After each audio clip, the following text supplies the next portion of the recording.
कानी बहू। किशोरी लाल जी के बेटे राघव की शादी की बात जगह जगह चल रही थी, लेकिन किशोरी लाल जी को कोई लड़की पसंद ही नहीं आती थी। और उसकी एक ही वजह थी, किशोरी लाल जी का लालची होना। उनको लड़की वालों से मोटा दहेज चाहिए था और इसी चक्कर में एक दिन वो एक बहुत पैसे वाले के घर अपने बेटे का रिश्ता लेकर पहुंचे। उस आदमी का नाम था ओम प्रकाश। देखिए किशोरी लाल जी, मेरी एक ही बेटी है और मेरी सारी संपत्ति जायदाद सब कुछ मेरी बेटी नैना का ही है। पापा, नाम से लगता है बहुत खूबसूरत होगी। कितना अच्छा नाम है ना, नैना। ओ, वैसे बात तो सही है आपकी। अब इतना पैसा है, जमीन जायदाद है, इकलौती बेटी, आप भी क्या करेंगे? सब कुछ उसे ही देंगे ना। बिल्कुल ठीक पहचाना आपने। बस बेटी की शादी और सारी जायदाद उसके नाम। पापा, बिना देखे हाँ कर दीजिए ना। इतना अच्छा रिश्ता फिर कहाँ मिलेगा? माला माल हो जाएंगे हम। मैं अपनी बेटी को बुलाता हूँ। अरे नहीं नहीं नहीं नहीं, आपकी बेटी का नाम नैना है, सुनकर ही लगता है बहुत सुंदर होगी। रहने दीजिए अंकल, मैं तो आपकी बेटी के नाम से ही इतना खुश हो गया हूँ कि उसे बिना देखे शादी करने को तैयार हूँ।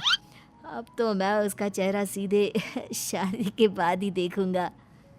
और इस तरह राघव नैना का चेहरा नहीं देखता और उससे शादी कर लेता है। शादी के बाद अपनी सुहाग रात पर जब राघव नैना का घूंघट उठाकर देखता है तो नैना की आंखें बंद थी। कितने खूबसूरत हो तुम नैना, जरा अपनी आंखें खोलकर मेरी तरफ देखो तो सही। नहीं, मुझे शर्म आती है। अरे, मैंने तुम्हें शादी से पहले भी नहीं देखा, और अब अगर तुम आंखें खोलकर मुझे देखोगी भी नहीं तो मुझे अच्छा कैसे लगेगा? इससे पहले कि नैना अपनी आंखें खोलकर राघव की तरफ देखती, अचानक से लाइट चली गई और राघव नैना को पूरी तरह से देख भी नहीं पाया। अगली सुबह नैना राघव के लिए नाश्ता बनाकर लेकर आई। अरे ये क्या, आधा पराठा सेका हुआ है और आधा बिल्कुल कच्चा। ये तुमने क्या किया नैना? बहू, तुमने क्या आधा पराठा तवे से नीचे लटका कर रखा था, जो आधा सिका है और आधा कच्चा? मुझे जितना दिखेगा उतना ही तो सीखूंगी ना पापा जी।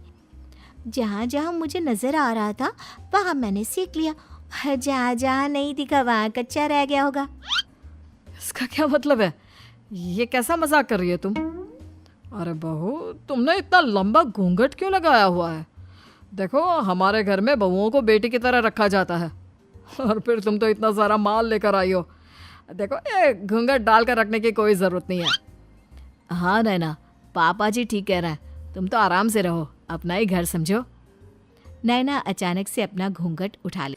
मुझे अभी ओम प्रकाश जी से बात करनी पड़ेगी। आखिर उन्होंने मेरे साथ ऐसा किया क्यों? अरे, आप लोगों ने ही तो पापा से कहा था कि आप लोग शादी से पहले मुझे देखना नहीं चाहते। अब मेरे पापा पर क्यों इल्जाम लगा रहे हैं? अरे लेकिन उन्हें बताना तो चाहिए था ना कि तुम कहानी हो, एक आंख से तुम्हें दिखाई नहीं देता। किशोरी लाल और राघव नाराज होकर ओम प्रकाश को अपने घर बुलाते हैं। पापा जी, ये आपने क्या किया? शादी से पहले बताया क्यों नहीं कि नैना की आंखों में परेशानी है? अरे, आप ही ने तो लड़की देखने से मना कर दिया था। और लेकिन आप बता तो सकते थे। आपको तो हमारी बेटी की प्रॉपर्टी चाहिए थी, वो भी पूरी की पूरी। अब क्या हुआ अगर उसे आधा दिखाई देता है? प्रॉपर्टी तो आपको पूरी मिल गई ना।